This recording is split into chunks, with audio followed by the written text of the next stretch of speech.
Ukraine ఎట్లయితే సముద్ర మార్గంలో నుండి తన షిప్స్ ద్వారా అదే తన పడవల ద్వారా వచ్చేసేసి ఆ మధ్యన రష్యా లోపల భాగానికి వెళ్ళి అక్కడ డ్రోన్ల ద్వారా దాడులు చేసి రష్యా లోపలికి కూడా మేము వెళ్ళామంటూ ప్రపంచానికి చెప్పుకుందో అట్లాంటి మరొక కుట్ర చేసింది తాజాగా.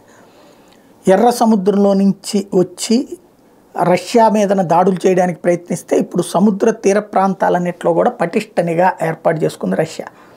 దాంతో వీళ్ళు వచ్చినటువంటి విషయం ఐడెంటిఫై అయిపోయింది, దొరికిపోయారు. వెంటనే కాల్చి చంపేసింది. 20 మందిని చంపేసి ఒక్క సైనికుడిని మాత్రం పట్టుకుని అతన్ని సాక్ష్యంగా చూపించింది. ఇదిగో వీళ్ళు కుట్ర చేశారనడానికి సాక్ష్యం, మా దేశం లోపలికి ఎంటర్ అవడానికి సాక్ష్యం, రష్యా ఆంతరంగిక వ్యవహారాల్లో లేదా రక్షణ వ్యవహారాల్లో జోక్యం చేసుకున్నందుకు గాను చేసుకుంటున్నారనడానికి సాక్ష్యం ఇదిగో మేము అక్కడ చేస్తున్నాం, ఈ లోపలికి రాకూడదు కదా రష్యా లోపలికి అన్నటువంటి పాయింట్ మీద రష్యా ప్రపంచానికి చెప్పడానికి ఒక సాక్ష్యం దొరికినట్టయింది.